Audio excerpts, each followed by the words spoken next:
We have been trying to connect with Jane and to get her here in person, both Wood Library and the 1816 Meeting House, for 3 years.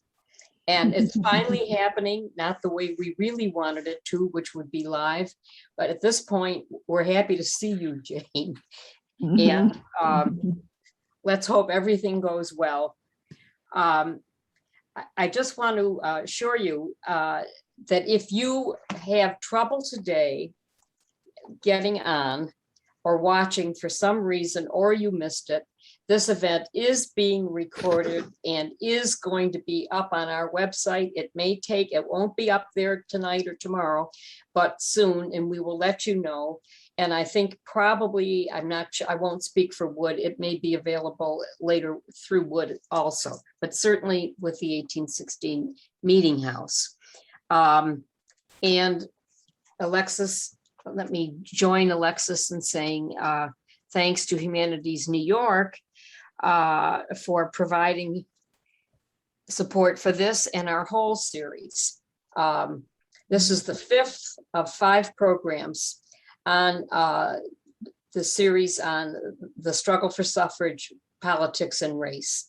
So with that, Judy Wellman, the president of the 1816 Meeting House, is going to say her welcome and to introduce Jane, our speaker. Thanks, Judy. Yes, a warm welcome to everyone, and thank you so much for being here. It is a pleasure today to and an honor to introduce Dr. Jane Rhodes, who is a professor of Black Studies at the University of Illinois in Chicago.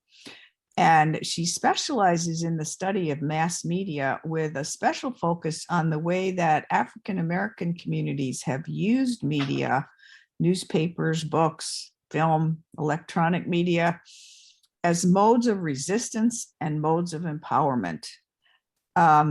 Professor Rhodes has degrees from Syracuse University, so she's familiar with upstate New York. And she also has a PhD from the University of North Carolina and has received several prestigious fellowships at Radcliffe and from universities in Great Britain as well. Her talk today, one of our series on Black women and suffrage, reflects her particular interest in African-American women and the media. Shadd Cary was one of the earliest female newspaper editors and lawyers in North America, and she was also an activist for the rights of both African Americans and women, including women's suffrage. Her presentation today is based in part on her book, Shadd Cary, The Black Press and Protest in the 19th Century, which was named the best book in mass communication history by the Association for Education in Journalism and Mass Communication. It's our very great pleasure to welcome you today, Professor Rhodes. Thank you so much for being here. Thank you so much. I am thrilled, delighted to be with everyone today. And I hope that if you're not able to be at Wood Library or to log in today, that people will listen to the recording afterwards.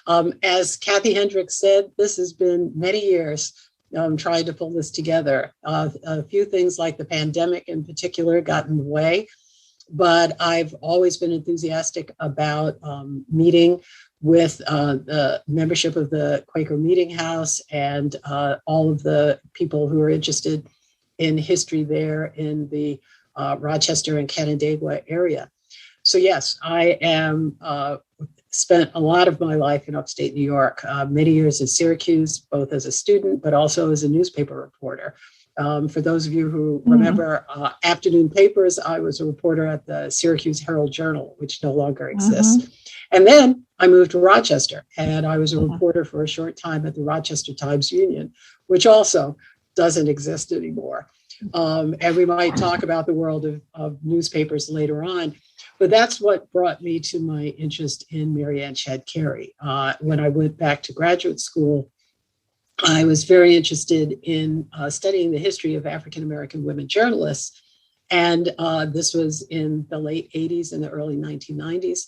And to my dismay, there was virtually nothing written. And there were two scholars who mentioned to me that there was this woman, Shadd Cary, about whom people knew very little, but appeared to be the first Black woman to publish a newspaper in North America. So I started a quest that took me not only across upstate New York, but into Canada, to Washington, D.C., and around the country to sort of piece together this project. It was my doctoral dissertation, and then greatly expanded into the book that was published in 1998 by Indiana University Press. So I say all of that because when I started this project, no one had heard of Shadd Cary. And today, if you Google Shadd Cary, she's all over the internet. And it's a really sort of interesting development in the ways in which she has become a sort of known historical figure and has gotten an enormous amount of recognition. And this is largely due to the attention paid to African-American women around the anniversary of the 19th Amendment and the fight for women's suffrage. So today I'm going to pull up a PowerPoint presentation. I have some slides to show you. I want to trace her life. A lot of what I'm going to be talking about is sort of the developmental process. What took her to this ultimate position as being a foremother among Black women suffrage activists. And certainly her work as a journalist will be part of that. So here we go.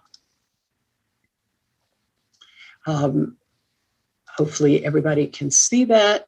And I will start off with this image of Shadd Cary, which is the only actual photograph of her. It is housed, as you can see, at the Archives of Canada in Ottawa. And so I'm telling you that ahead of time because you won't see any more images of Shadd Cary. This is it. I think it's very telling. And I've often shown this image to my students.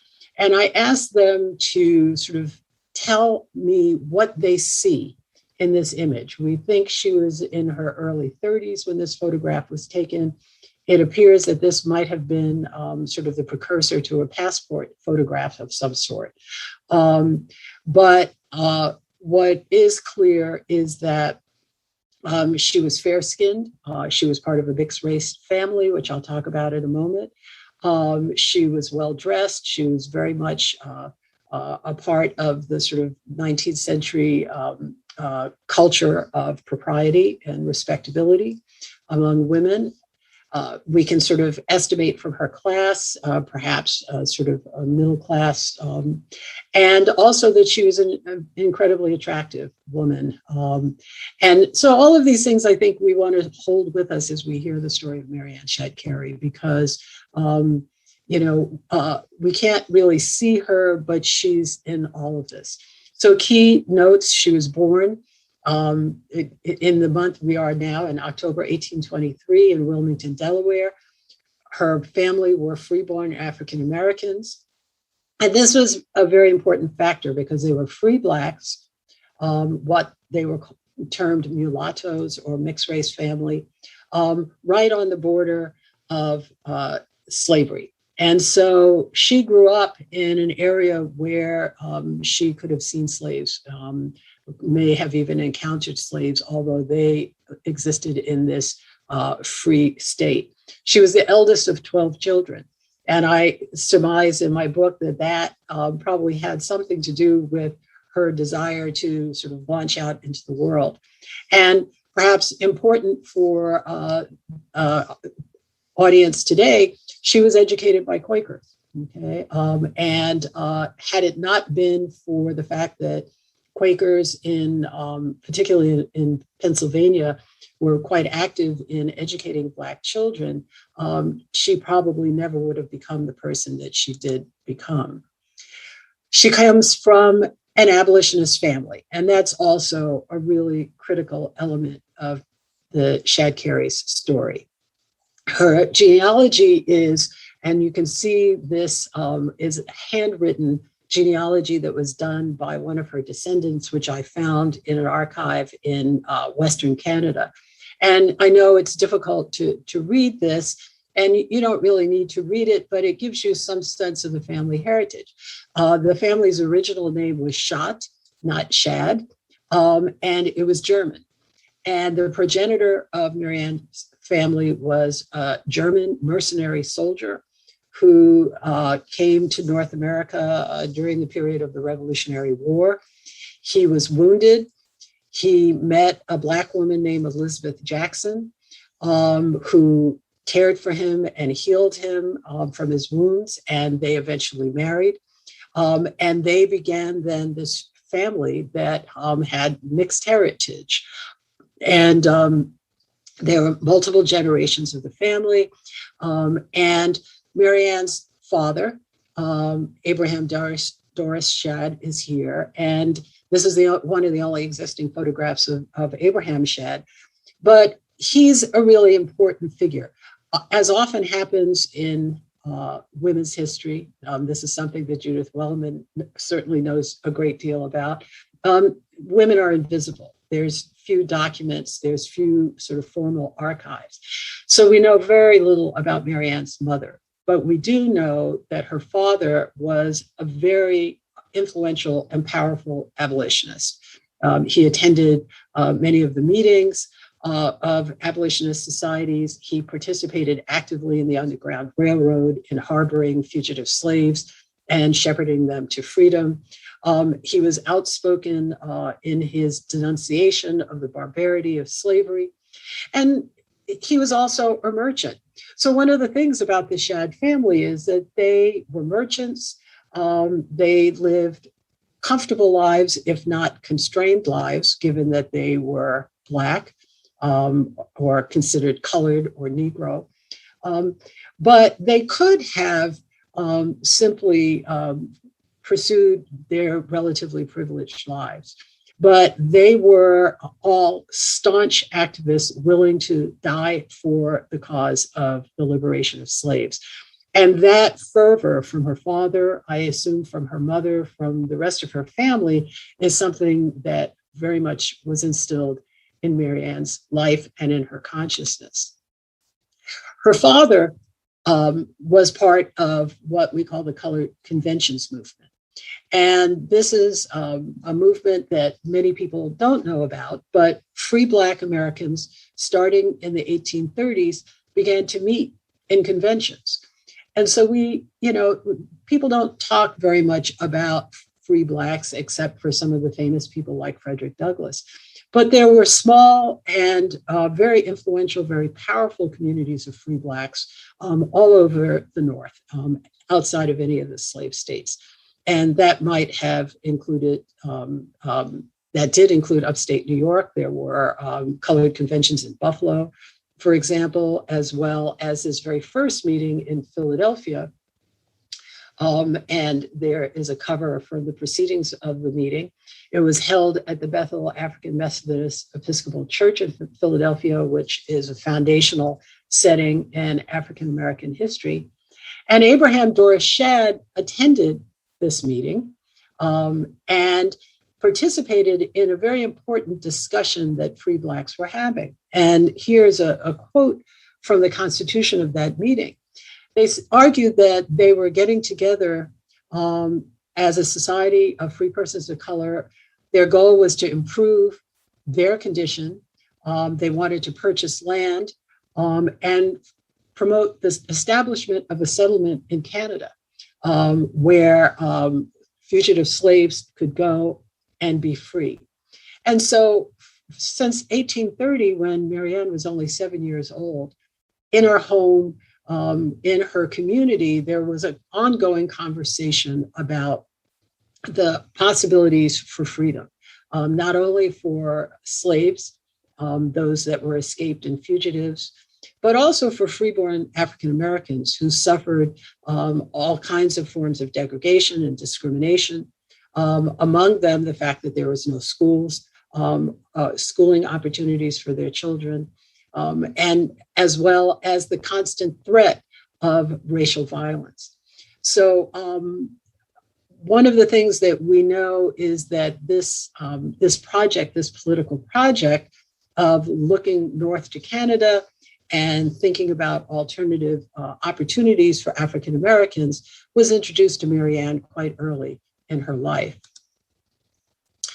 So Mary Ann, just to give you a very quick summary of her life, the family moves to Philadelphia, right outside of Philadelphia in Westchester, Pennsylvania, right about the time, and I'll just go back in this slide for a moment, right about the time of this meeting in about 1830.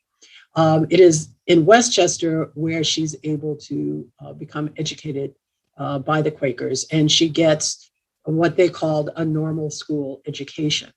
And she continues her education up to about the age of 17 and 18, at which point she decides that she wants to embark on a career as a teacher. So Mary Ann Shadd leaves home. And as I said earlier, I suspect that part of her, the impetus for her to leave home was not only that she was an incredibly independent and resourceful young woman, but also as the eldest of 12, she'd probably spent much of her childhood helping to raise her siblings and wanted to perhaps escape that aspect of her life, and also to be able to forge and follow in her father's footsteps and forge a career in which she is part of the Black freedom struggle. So she does that by becoming a teacher. And she teaches in Westchester, and then she teaches in other communities. She goes to New Jersey, and there are these tiny schools. They might have been housed in churches like this one, where free Black people would pool their meager resources, find a willing school teacher like Mary Ann Shadd, and would do their best to educate their children, given that they were restricted from normal schools and religious schools. They were discriminated against, and they had virtually no resources for education. So this was a job that Mary Ann did for a number of years. And it's remarkable not only that she became a teacher, but also that she was so mobile. You know, that we think of 19th century women in the antebellum period as being sort of prim and proper and protected, and lacking in mobility. And one of the key elements of Mary Ann Shadd Cary's life is that she was extraordinarily mobile. So as a teacher, she also becomes a political actor. And one of the things that Mary Ann begins to do is to write. She's reading the Black press. Probably the one that she's most avidly engaging with is the North Star, published right there in Philadelphia, in Rochester, by Frederick Douglass, the handsome gentleman you see here. And by 1849, she has begun writing sort of treatises and pamphlets. And she writes a letter to the North Star, and it was published in January 1849. And so she's 26 years old at this point. And it's a very bold article. She writes, "Dear Sir," to Mr. Douglass. She said, "We've been holding conventions for years, have been assembling together and whining over our difficulties and afflictions, passing resolutions on resolutions to any extent. But it does really seem that we have made but little progress considering our resolves. We should do more and talk less." I love that quote from Mary Ann Shadd. It's a precursor to a very outspoken, a very sort of critical and at times caustic sort of language that she uses. And she goes on in this letter to say she's in her travels, she's been a teacher now for many years, for at least a decade. She's seen the sort of challenges that Black people are encountering. She's also watched as her father has been participating in the Negro Convention movement. And she says, where have we gotten ourselves?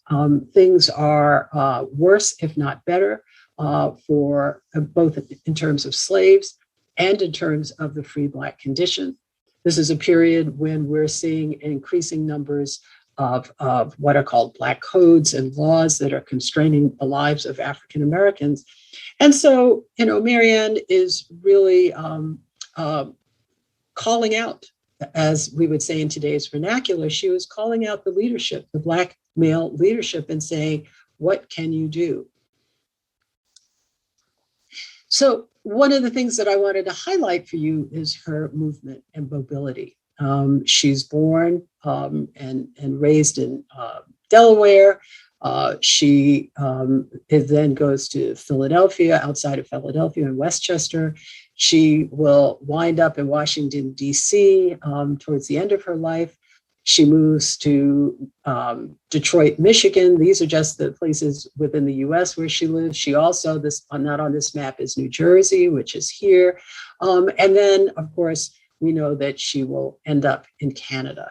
So a remarkable amount of movement for a young single Black woman.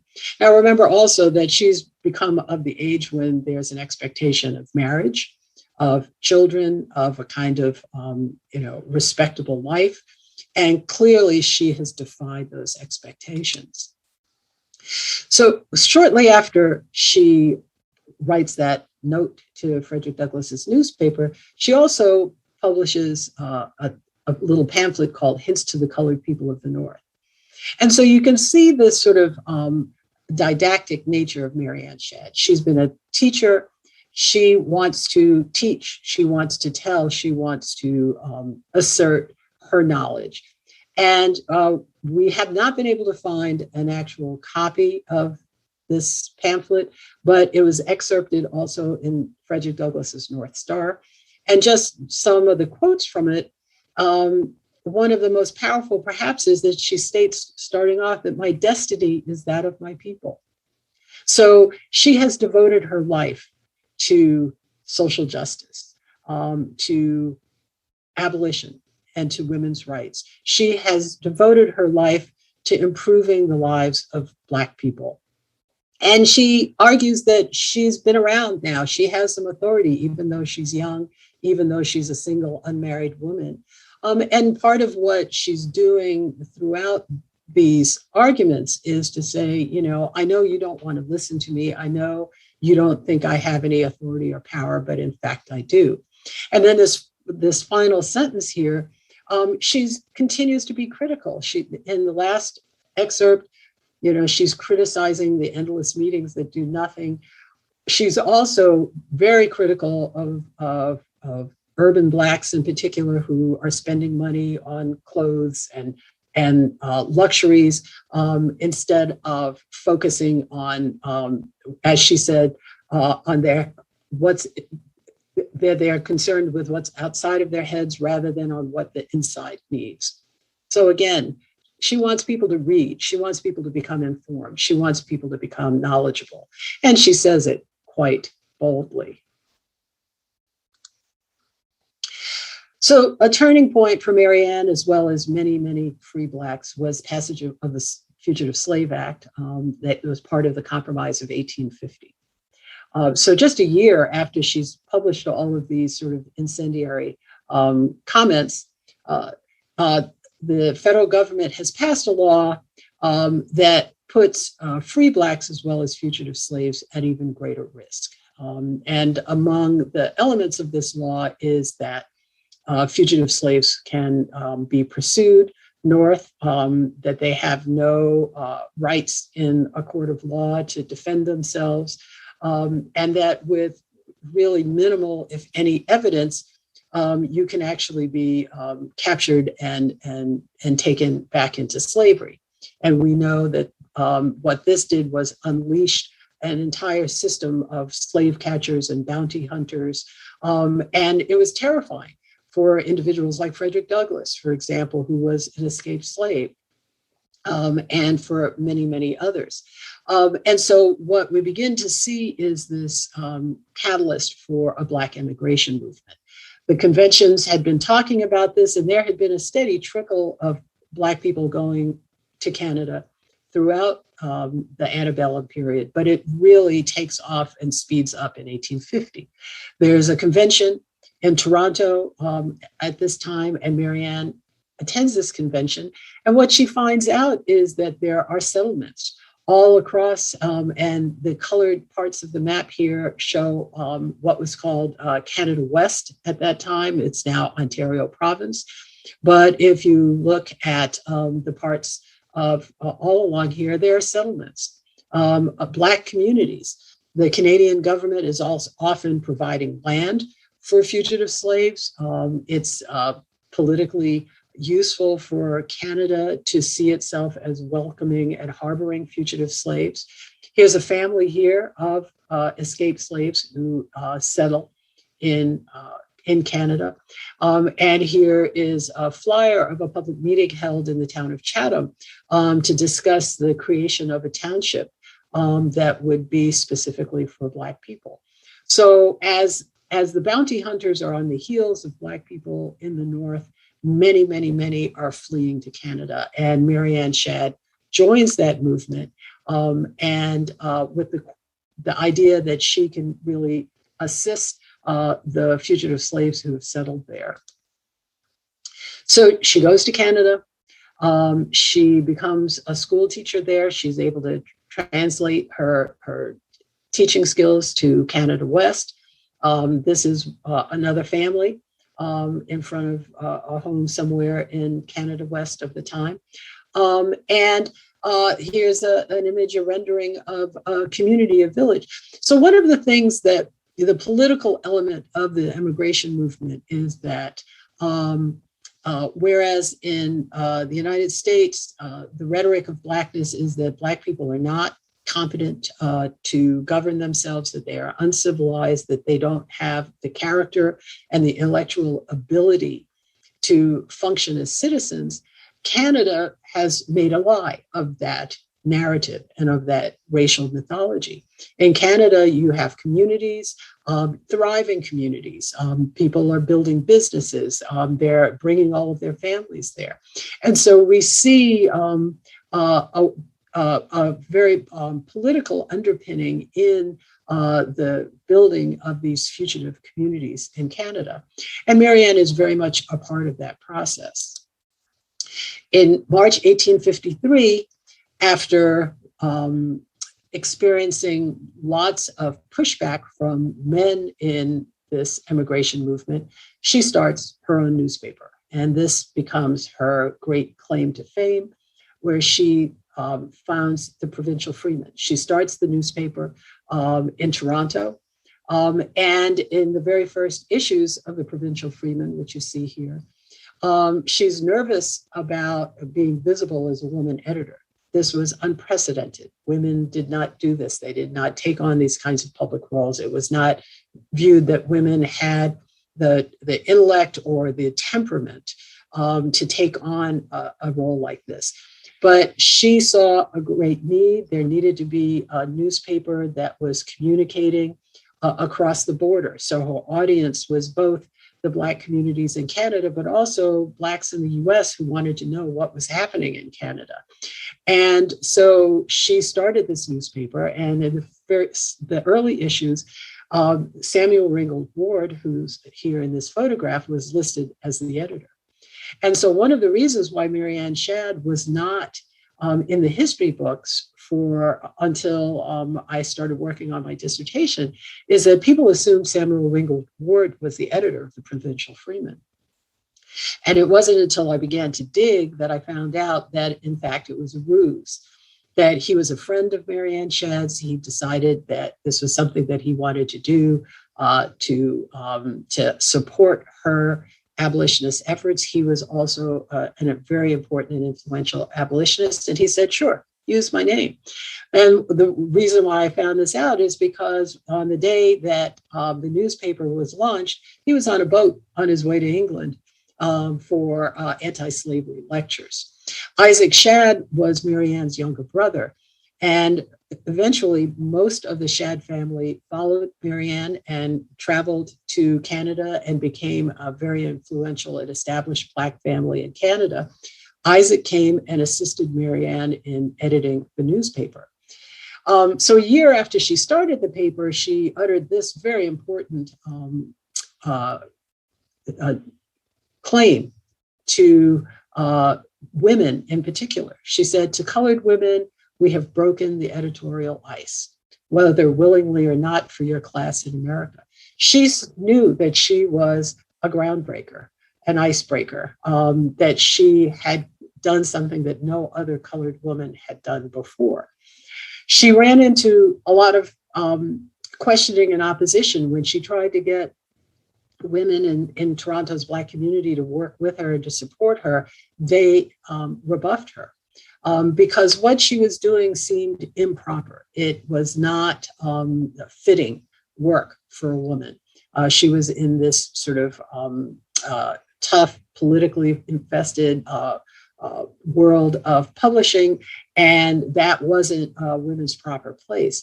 And so there's a very much an edge to her commentary to Black women in Canada, because essentially she says, and this editorial goes on for a while, she says, you know, I've done this for you, and even if you don't want to be part of this and to support me and help me, I'm going to continue to do it. But she was frustrated in Toronto. She ended up moving to Chatham, further west, which was a smaller community, and then published the newspaper until almost the eve of the Civil War. So one of the things that the newspaper enables Mary Ann to do is to become a spokesperson. And what she does is she travels back and forth into the US and into Canada and goes everywhere, mostly to raise money for the newspaper, also to sell copies of the newspaper. And she becomes seen as a spokesperson for the immigration movement, that this was an interesting and important strand of abolitionism. She fought with Frederick Douglass in particular, because Frederick Douglass was a vehement opponent to immigration. Frederick Douglass's position was that Black people built America and they should not abandon America. But many immigrationists argued that freedom in America was hopeless and that Black people should look elsewhere for possibilities and opportunities. So Mary Ann Shadd was the generation of all of these astonishing women on the screen here. She went to anti-slavery meetings, which were dominated by men, which were largely male enclaves, but she had demanded an audience. She demanded opportunities to speak, and she played a significant role in sort of demonstrating that women needed to have a voice, that Black women's position in particular was significant and distinct. And she argued, you people haven't been to Canada. You don't know. You're making these assumptions, but this is what I see. And what I see are Black people prospering, Black people feeling free for the first times in their lives. This also, as a publisher, she had the opportunity to give Black women and women more generally a voice. So one of the key attributes of the Provincial Freeman was that she published Black women like Frances E.W. Harper, like Sojourner Truth. She highlighted them. She gave opportunities for not only political and polemical writing, but poetry and literature. And this was very much a sort of burgeoning of African-American women abolitionists. Now, I know that part of the theme of this speaking series that I'm participating in is around women's suffrage.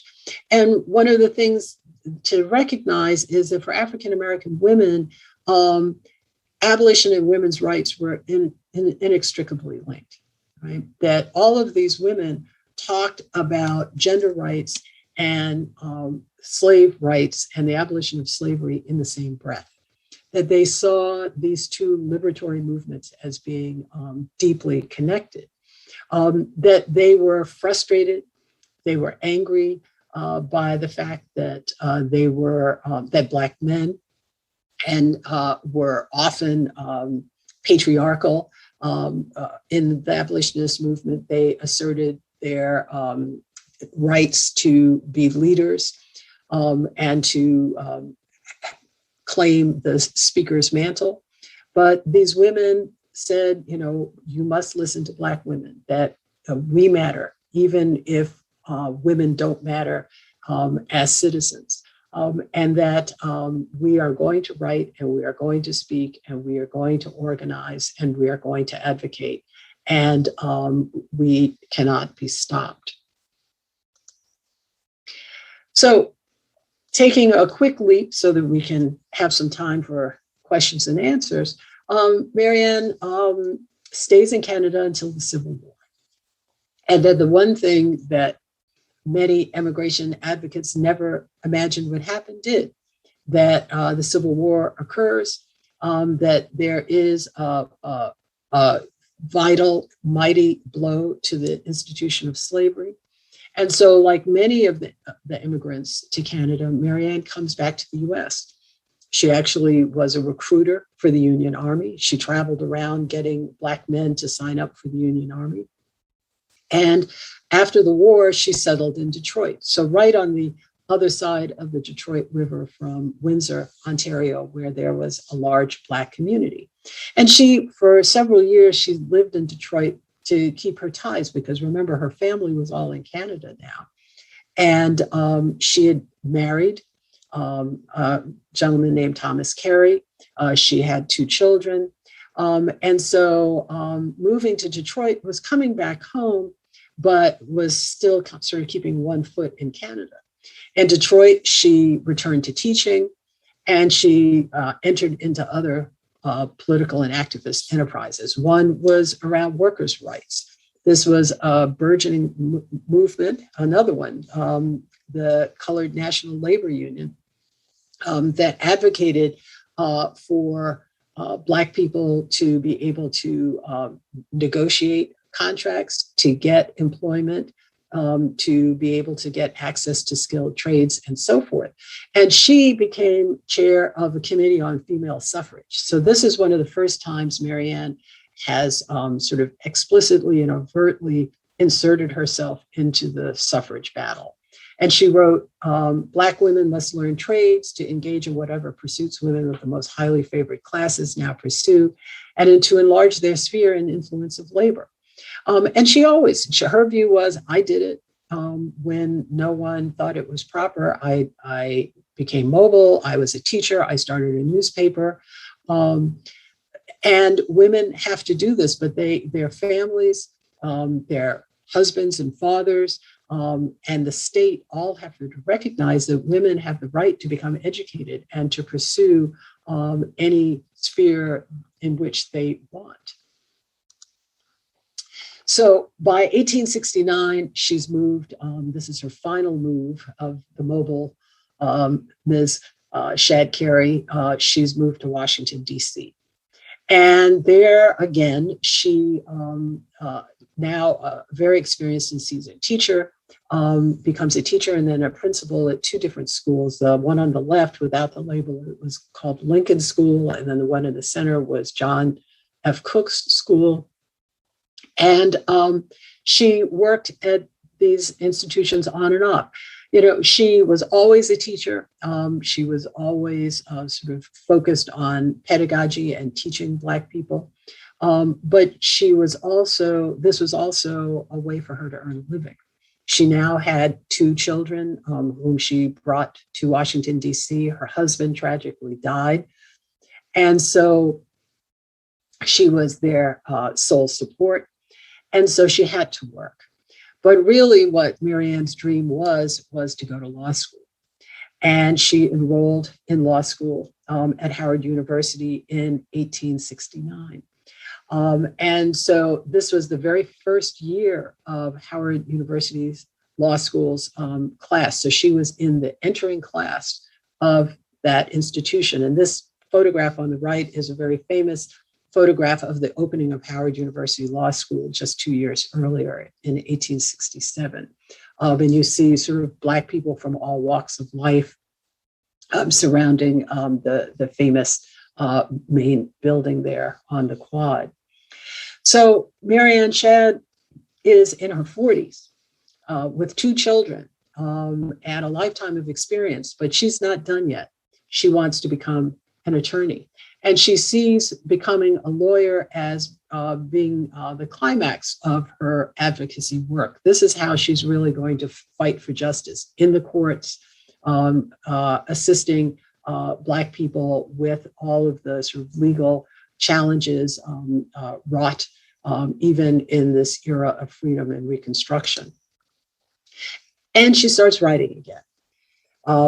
She has had now a long relationship with Frederick Douglass, who invites her when she moves to Washington to write for his newspaper, The National Era.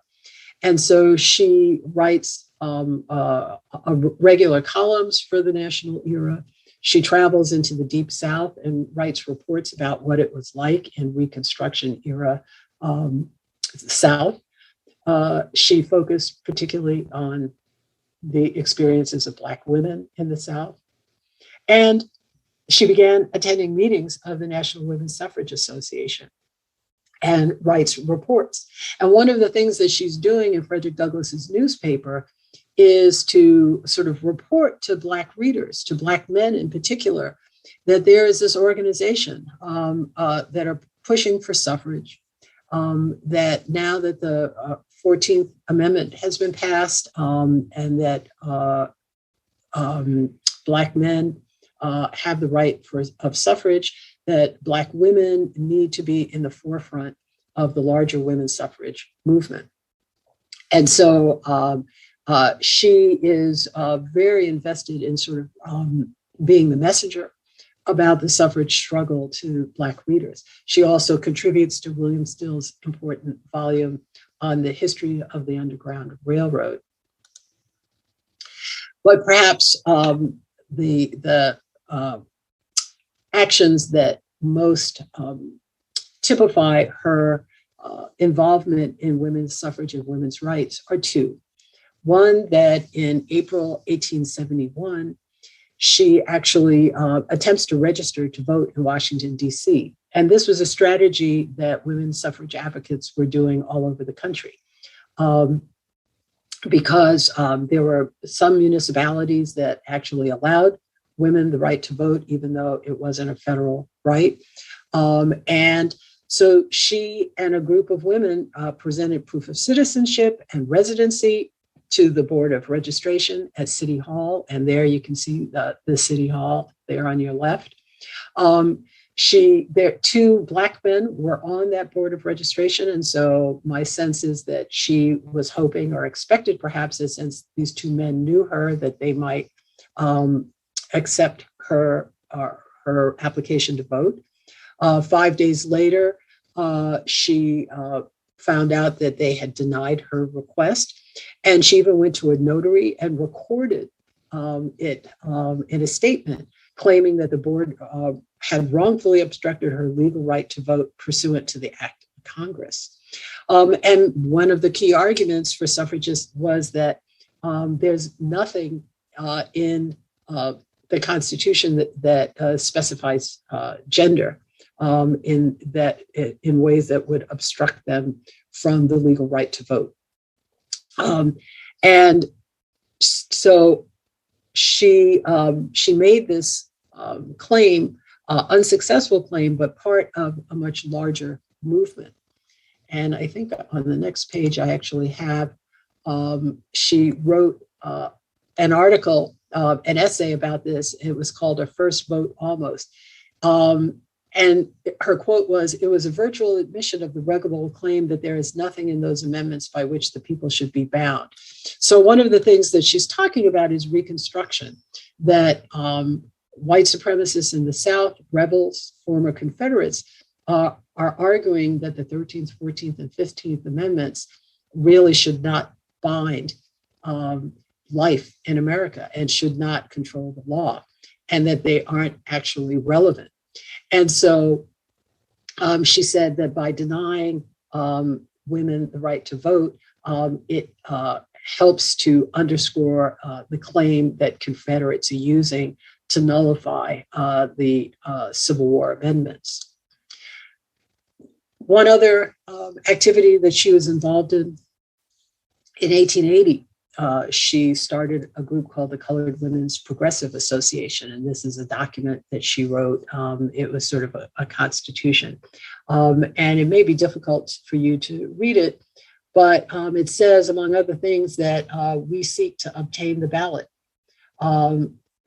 and to look alive after the welfare of both girls and boys in the training of youth. And so this Colored Women's Progressive Association was sort of a group of Black women that were organized around Black women's business. She wanted to help Black women who were entrepreneurs. She wanted to encourage Black women, Black girls to go to school, but also as Black women became increasingly disenfranchised from the white women's suffrage movement, she was part of groups of Black women that began to create and forge a sort of alternative suffrage and civil rights organizations that could focus both on race and gender issues. So that is a very quick and rapid overview of Mary Ann Shadd's life. And I leave you with this image, and it is of a Google Doodle of Mary Ann Shadd that was posted last year on the internet.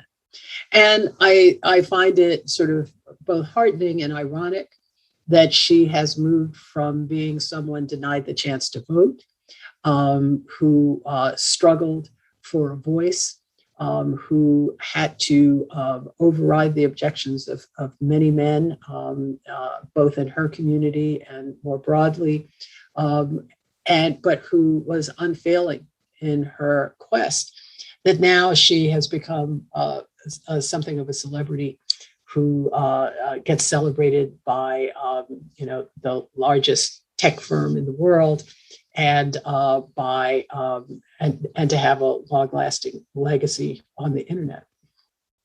And if you look around, there are many sites of commemoration of Mary Ann Shadd Cary's career and life. So I will stop there. I'm sure many of you have questions. I see something in the chat. And I'm delighted to find out what you'd like to know about Mary Ann Shadd Cary.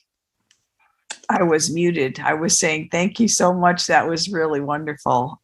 Mary Ann Shadd Cary is one of those people that has been so neglected, but that really is such a pioneer. And it struck me as you were talking that there's a group of African-American women suffragists that organized in Brooklyn very early too, like the 1880s. Sarah Smith Garnett and Maritcha Lyons, who was a little bit younger, I think, and Verena Morton Jones. Were they connected at all with her? Not that I know of. I think by the 1880s, Mary Ann dies in the 1890s, and so she's gotten much older, and her world is really Washington, D.C. So I think she's probably quite aware of their efforts. She's reading the Black press and the suffrage press. She's still going to meetings, but she does begin to slow down by then. So one of the things that I think she's interesting at is sort of a bridge. She's a bridge between the sort of antebellum women's rights movement, and then what we see by sort of the 1880s and the 1890s as this, sort of burgeoning of women's rights and suffrage activism. She's sort of in between those two sort of moments of the movement. We have a question in the chat room that do you think she might have known Mary Church Terrell? I saw no evidence that she knew her, but that's the historical record, as you well know, Judy, as opposed to the fact that they may very well have known each other. There wasn't any correspondence between them, but I can imagine. I mean, Mary Ann Shadd took great pride and enthusiasm in the work of Black women. By this time, the women's club movement has really taken off, the Black women's club movement, and she's sort of at the periphery of that as well. My guess is that by then she's kind of tired. She's kind of worn out. She's happy to sort of watch from afar what this younger generation is doing. Mhm. It really struck me as you showed the pictures of the four, Sojourner Truth and Louise, or Harriet Jacobs and others.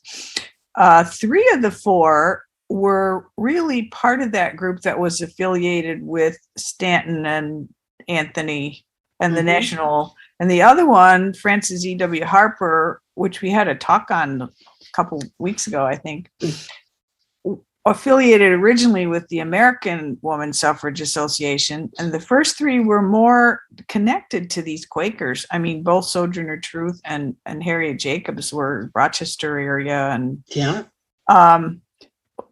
Within the Black woman suffrage movement, then there are kind of networks that maybe overlapped with each other, maybe not, maybe more, some with white women's networks and some not. It just, as with every historical topic, the more we look, the more complicated it becomes. And you realize, generalizations are difficult. Do you have any thoughts, though, why some would orient themselves some ways and some another?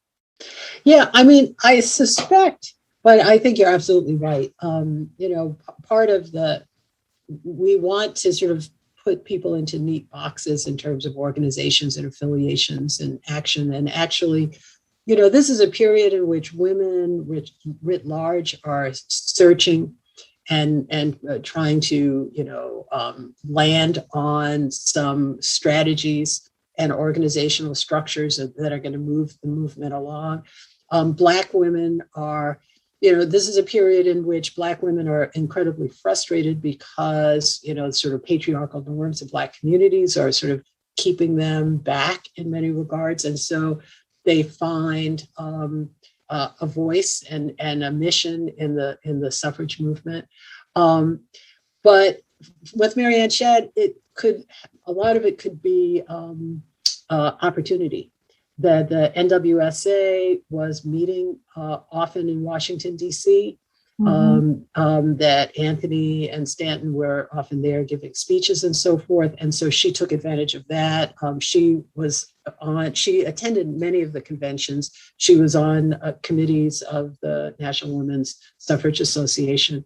And she may not have had as much access to the other groups at that time. Mm-hmm. Fascinating. I see Kathy, your hand is up.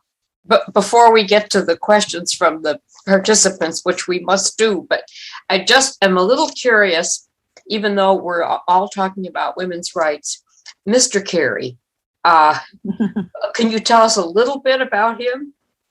Yes. I mean, we don't know much about him. We know that she was in her 30s when she married him. Thomas Cary, he was a businessman in Canada West in Chatham, where she was living and publishing.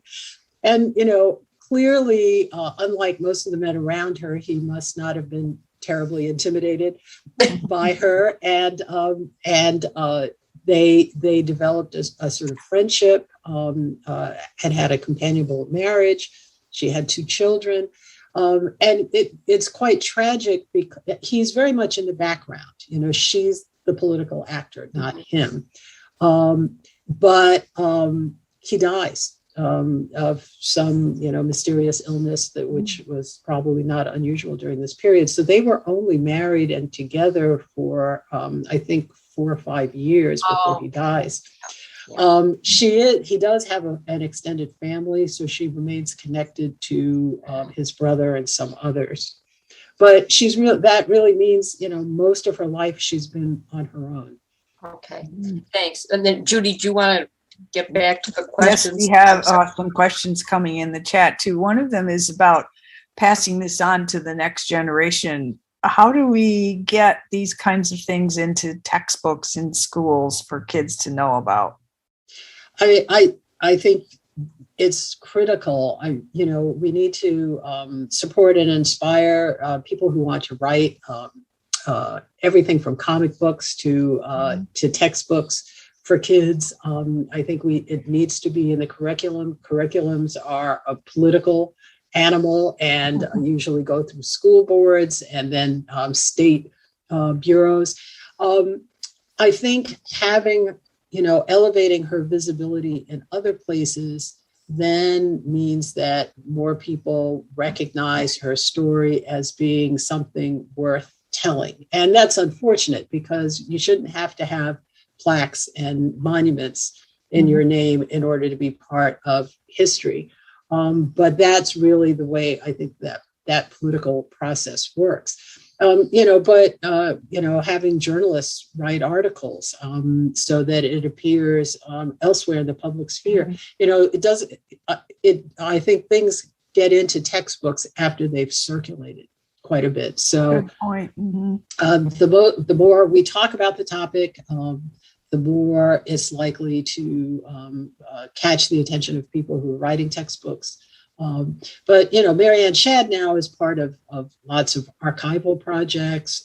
She's very visible at the Museum of African American History at the Smithsonian in Washington, D.C. So she's now become sort of instantiated. The question is all of those other women out there that we don't know about. Thank you. We have a question. If she was a recruiter for the Union Army, where did she go and how did she do that? Yeah, those are awesome stories, actually. And this is, part of it is she is not a young woman at this point, but she's well-traveled. She used to take a boat from Windsor, Canada to Detroit, and then take stagecoaches, ride horseback from Detroit all the way down to Philadelphia to give speeches. She went to Ohio. So she was quite comfortable traveling. She could go by herself or perhaps accompanied by one person, and stay at rooming houses. She knew many people who were part of the broad abolitionist network all around the Northeast. So that's how she recruited Union soldiers. She would go to towns where there were Black communities and Black populations. She would tell young Black men, there is money to be had to do this. You want to go, you want to fight to defeat slavery.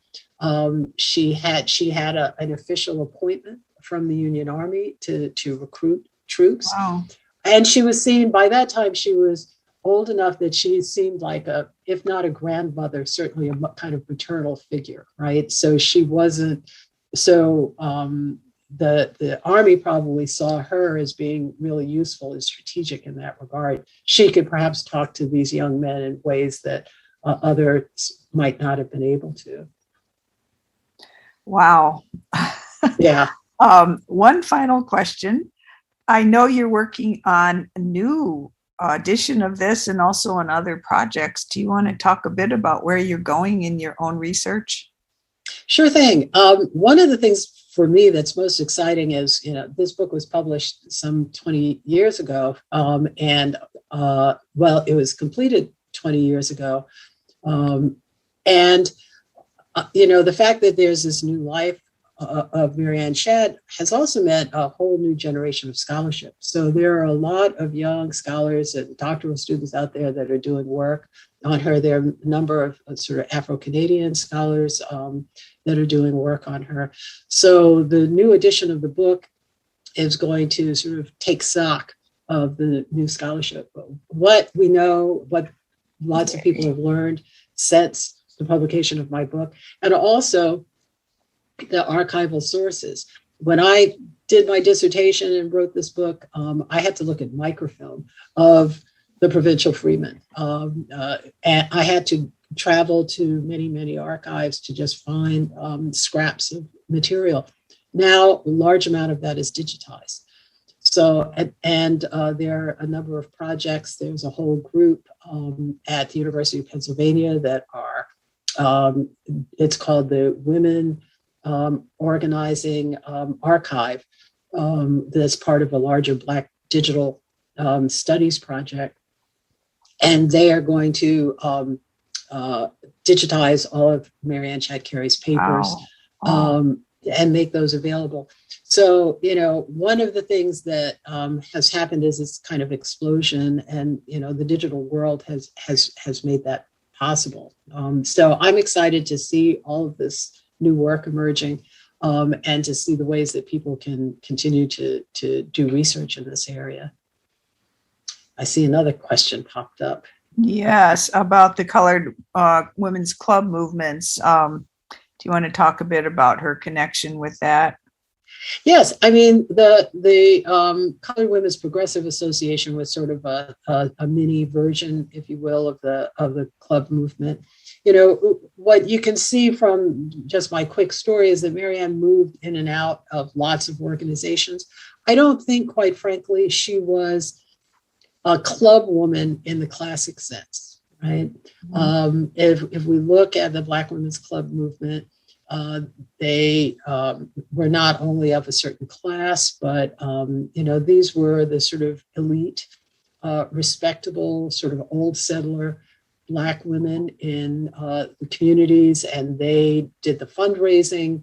They were sort of the public face of these organizations. Their goal was to sort of aid the works of the good works that were supporting Black communities. And, Marianne never quite fit that mold. She wasn't respectable. She was kind of belligerent and caustic. Mm-hmm. She could be difficult. And I don't think she was much of a sort of organizational person. She would go to meetings, she would serve on committees, she would do work, but then she would move on to the next thing. So I think she's a useful model because we can't just sort of homogenize Black women's activism under the banner of the Black Women's Club movement, right? There were women doing work in communities without holding the banner of those organizations. So I think, her own personality and mobility was a factor there. I saw somebody ask about when she died. She died in 1896. Mm-hmm. And then a follow-up question, did her children pick up her torch? Her children, that's a kind of sad story. So her son actually predeceased her. He became quite ill. He was a civil servant in Washington, D.C., and he died quite young. Her daughter survived her and continued to live in Washington, D.C. She was a seamstress and became sort of very ensconced in Washington's Black community. But I don't think she had any descendants. So that strand of her family sort of died out once her daughter did. But the rest of the Shadds, remember, she had 11 siblings. And they all became very influential. So one of her brothers, Abraham, followed her to Howard University Law School. He became a lawyer and then went to Mississippi and was a legislator during the Reconstruction period. Another of her brothers was also active in Reconstruction politics. And in Canada, her father became an elected official in Canada. And several of her other siblings became teachers in Canada and so forth. So they actually, if you talk to people who are interested in Afro-Canadian history, they point very much to the Shadd family and then families that were connected to them as being pioneers of the Black Canadian experience. In a way, you're picking up her torch, and I think she passes it on to all of us to say, carry it on. Absolutely, and let's look at today's political environment in which voting rights is under threat. This is, when I talk to my students, and they shrug and they say, oh, this is ancient history. And I say, no, it's not. No, we are living this moment. We're going through some of the same exact debates that Marianne Shadd sought to engage with so many, many years ago. So this is incredibly relevant work right now. Absolutely. And we thank you so much for sharing that story.